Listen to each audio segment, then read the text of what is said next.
at the peak of his fame, when millions of fans screamed his name and Jessie's Girl dominated the charts, Rick Springfield quietly walked into his garage, started the engine of his car, and waited to die. No one suspected that behind the flashy performances, the soap opera stardom, and the magnetic smile that lit up TV screens, Rick Springfield was battling something darker than fame could ever illuminate. Depression. Not the kind that merely lingers in the shadows, but the kind that claws at your soul, even in moments of triumph. He once confessed, "I was the happiest depressed person you'd ever meet." Born in Australia and conquering the American pop scene, Rick should have been the ultimate success story. But for decades, he harbored a secret, a lifelong struggle with mental illness that began in childhood, intensified through fame, and nearly destroyed him more than once. His life was a paradox: sold-out concerts at night, suicidal thoughts in the morning. This is not just the story of a pop idol who made it big. It's the untold story of a man who, while adored by millions, was haunted by voices that told him he wasn't enough. It's about the hidden chapters that no hit single could ever reveal. And it all begins with a question: how can someone who seemingly has everything want nothing more than to disappear? Tonight, we uncover the truth behind the man who gave us Jessie's Girl, and reveal the emotional, disturbing, and astonishing battle Rick Springfield fought behind the music. The story you're about to hear might change the way you look at fame forever. Rick Springfield. To the world, he was the dashing heartthrob from General Hospital, the man who turned Jessie's Girl into an anthem of desire and jealousy, and the Australian export who stormed the American charts in the early 1980s. But long before he became a global sensation, Rick was a boy growing up in the suburban outskirts of Sydney, haunted by feelings he didn't understand and couldn't express. Feelings of deep sadness, self-loathing, and an ever-present sense of not belonging. His father, a disciplined lieutenant colonel in the Australian Army, provided structure, but little emotional warmth. The constant relocations, the pressure to conform, and the emotional distance from his peers cultivated in Rick an early alienation that would follow him for life. When his father died suddenly in 1981, ironically, the same year Jessie's Girl exploded, Rick was devastated. The man he had spent years trying to please was gone, and so was the fragile stability Rick had built for himself. Yet on the surface, he was everything the public adored: handsome, talented, charismatic, and rising fast in both music and acting. In the eyes of fans and the media, Rick Springfield was the embodiment of success. But behind the smiles, he was already unraveling. His struggle with depression wasn't new. It had followed him since adolescence, hidden behind guitars and scripts, masked by fame. He called it Mr. D, a silent, ever-present force that lived inside him, whispering lies, feeding fear, and sometimes urging him toward the edge. When he tried to speak about it in interviews during his early fame, few understood. In an era where mental illness was taboo, Springfield's pain was misread as eccentricity, or worse, ignored entirely. The juxtaposition of public glory and private despair forms the core of Rick Springfield's story. As the 1980s surged forward with neon lights and pop hysteria, Rick found himself drowning in adoration, yet gasping for emotional air. His journey is not just about music or stardom. It is a chilling reflection of how fame can amplify the very demons it tries to silence. In the chapters ahead, we will peel back the glittering curtain and trace the path of a man who was crowned a teen idol but lived a life far from teenage dreams. His rise, his unraveling, and his survival offer one of the most brutally honest stories the entertainment world has ever tried to forget. Rick Springfield's rise began not with instant fame, but with a relentless drive that masked a quiet desperation. As a teenager, he found refuge in music, a language he could control when the chaos of his emotions felt too overwhelming. With a guitar in hand, he joined Zoot, a pop rock band in Australia that earned modest fame in the early 1970s. But even then, Rick knew he was meant for something bigger, something beyond the Australian scene. In 1972, he made a bold move to the United States, chasing not just a dream, but perhaps a distraction from the darkness within. The path wasn't smooth. Though good-looking and charming, Rick faced years of rejection, typecasting, and shallow recording contracts that didn't allow him to write his own songs. He was marketed as a teen idol before he had even earned the title. His early albums flopped, his TV roles were forgettable, and Hollywood seemed to embrace him more for his looks than his art. But everything changed in 1981. That year, Rick was cast as Dr. Noah Drake on the wildly popular soap opera General Hospital. Almost simultaneously, he released the album Working Class Dog, featuring the breakout single Jessie's Girl. It was lightning in a bottle. Teenage girls fell in love with the TV doctor, and music fans were captivated by the urgent energy of his voice. Jessie's Girl shot to #1 on the Billboard Hot 100, won a Grammy Award, and catapulted Rick into superstardom. Suddenly, he was performing on American Bandstand, touring sold-out arenas, and appearing on every magazine cover from Rolling Stone to Tiger Beat. He was living the fantasy that every aspiring artist dreams of. But Rick Springfield was no longer just a musician. He had become a product. His life was now a cycle of rehearsals, interviews, TV shoots, and fan hysteria. And while the world cheered him on, inside, something was beginning to fracture. The more famous he became, the more he felt disconnected. He later admitted that even during his most iconic performances, a part of him felt like he was watching himself from the outside, as if he were playing a role written by someone else.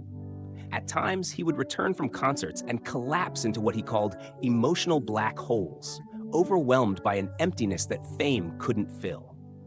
Behind the scenes, his personal relationships began to suffer. He struggled with intimacy, with self-worth, and with anger he couldn't explain. "I'd lash out at the people I loved," he once revealed, "and then spend hours hating myself for it." His bandmates noticed the mood swings. His managers chalked it up to exhaustion. No one dared to consider that their golden boy was crumbling under the weight of invisible wounds. Then came the incident in his garage. In the middle of a tour, after a show that drew thousands of screaming fans, Rick returned home alone, got into his car, and closed the garage door.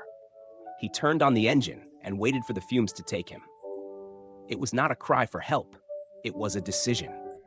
But something, perhaps a lingering thought of his mother or a flicker of survival, pulled him out. He never told anyone about it until years later. Even as the hits kept coming, "Don't Talk to Strangers," "Affair of the Heart," "Love Somebody," so did the episodes of depression. Fame did not kill his demons, it fed them. By the mid-1980s, Rick began withdrawing from the spotlight. He turned down major roles, scaled back his music, and disappeared from public view. To the world, it looked like he was burning out. But in truth, he was fighting to stay alive. For most of his career, Rick Springfield wore a carefully crafted mask, the charming heartthrob, the pop idol with a cheeky grin and a guitar slung over his shoulder. But behind the glossy album covers and TV appearances was a man slowly being consumed by the very thing that had propelled him to stardom, his own mind. The public first caught a glimpse of Rick's inner torment in 2010 when he released his brutally honest memoir, Late at Night. It wasn't just a nostalgic retelling of fame and fortune. It was a confession, a long, unflinching look into a soul tormented by depression, shame, and thoughts of self-destruction. He described his mental illness not as a phase, but as a permanent presence, like a black dog that waits outside your door and sometimes follows you in. He wrote of multiple suicide attempts, including the now infamous garage incident. He recalled nights where he would stand at the edge of his balcony, contemplating the fall, not because he wanted to die, but because he couldn't imagine living another day feeling that hollow. He confessed to affairs, self-loathing, and a rage that would erupt without warning. But perhaps the most haunting revelation was his ability to perform, to smile, to sing, to seduce audiences, even as he planned his own end. Fans were stunned. Many had idolized him for decades, unaware that their teen crush had been fighting a war they couldn't see. Others related deeply, sending letters to Rick thanking him for articulating what they themselves had never dared to speak aloud. Mental health professionals praised the memoir for its rawness, calling it a rare case of a celebrity laying his soul bare without filters. But Rick didn't stop with a book. He began speaking openly in interviews about his ongoing struggles, refusing to present himself as someone cured or saved by fame. "I still deal with it," he told Oprah in 2011. "It's not gone. I just have better tools now." Behind the curtain, however, the battle was far from over. His marriage, though enduring, had weathered years of infidelity and emotional withdrawal. His sons had grown up watching a man who sometimes disappeared into himself for days. And his career, while respectable, never regained the meteoric height of the early 80s, a fact that often weighed heavily on his fragile self-worth. One of the most chilling moments came during a 2015 interview when Rick admitted that even now, there are days when he wakes up wishing he hadn't. He described these thoughts with terrifying calmness, not as crises, but as familiar companions. Depression, he said, is like gravity. You have to constantly push against it or it pulls you down. Despite this, Rick continued to tour, to act, and to connect with fans in ways few artists dared. His concerts were no longer just performances. They became acts of survival, moments where he could channel the chaos inside him into music that resonated with thousands. Behind the stage, he meditated, journaled, and clung to routines that kept him grounded. Perhaps the most powerful impact of Rick Springfield's story is how it reframed the narrative of mental illness in the entertainment industry. Long before it became common for celebrities to open up about anxiety or trauma, Rick stood on stage and told audiences he had considered ending it all, even when they were cheering his name. And in doing so, he gave others permission to face their own pain. The media slowly shifted. Headlines once focused on his past as a soap star or the success of Jessie's Girl now turned toward his courage in exposing the darkness. Critics praised him for transforming personal agony into art. Fans hailed him not just as a performer, but as a survivor. Rick Springfield's life is not a tragedy, it is a revelation. A reminder that even the most adored faces can hide the deepest scars, and that sometimes the most heroic thing a person can do is simply stay. At Aussie Uncovered, we've explored many lives, glorious, scandalous, tragic, but Rick Springfield's story stands apart. It's not just a tale of fame or fall, but one of dual existence. On one side, the pop icon, the TV star, the man whose voice defined a generation. On the other, a tormented soul navigating the pitch-black corridors of mental illness, often in silence, often alone. What strikes us most is not Rick's fame, but his honesty.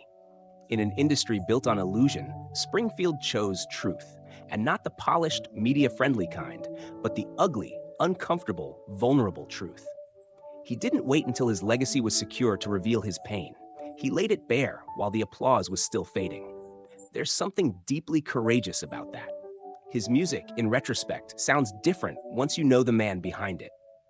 Jessie's Girl may have been a chart-topping anthem of unrequited love, but songs like Inside Sylvia, Ordinary Girl, and My Father's Chair reveal layers of emotional devastation and longing. He used melody as a shield and lyrics as a cry for help. It's only now, decades later, that many of those cries are fully understood. We also admire the way Rick refused to play the role assigned to him by fame. He could have faded quietly into nostalgia, living off royalties and occasional reunion tours. Instead, he chose to evolve as a writer, a speaker, and above all, an advocate for mental health. Long before it was trendy to get real, Rick Springfield was standing on stage, telling his fans, "I want to die sometimes, and I don't know why." Not many would dare do that. And yet, we recognize that his story is still unfolding. Rick has never claimed victory over depression. He describes it as an ongoing battle, and in that, he may have offered his greatest gift: permission to be human. For those struggling in silence, Rick's vulnerability is a lifeline. It says, "You are not broken. You are not alone." We believe Rick Springfield deserves more than to be remembered as a one-hit wonder or a soap opera dreamboat. He is a complex artist, a wounded warrior, and an emblem of survival. His greatest legacy may not be Jessie's Girl, but the raw truth he gave the world when it needed it most. But that's just our view. What do you see when you look back at Rick Springfield's career? The pop idol? The tortured soul? Or something in between? A man who lived in the cracks between stardom and sorrow? Whatever your answer, one thing is certain. Once you've heard his story, you'll never hear his music the same way again. He was the man every girl wanted, the song every boy sang in secret, the smile that lit up a generation. But Rick Springfield's true story wasn't written on record sleeves or broadcast through television screens. It was carved into the quiet hours of despair, into the long nights when applause faded and silence returned. Some stories shine brightly, others flicker in the dark. Rick's life was both. For those who danced to Jessie's Girl or swooned over Dr. Noah Drake, it may come as a shock to learn that the man behind the fantasy was often trying not to disappear. But perhaps that's what makes his journey matter more now than ever. In an era when vulnerability is still misunderstood, Rick's brutal honesty stands like a lighthouse, dimmed but steady, cutting through the fog of perfection that fame so often demands. He didn't ask for sympathy. He didn't seek redemption. He simply told the truth. And in doing so, gave voice to thousands who couldn't find the words for their own pain. Today, Rick Springfield still performs.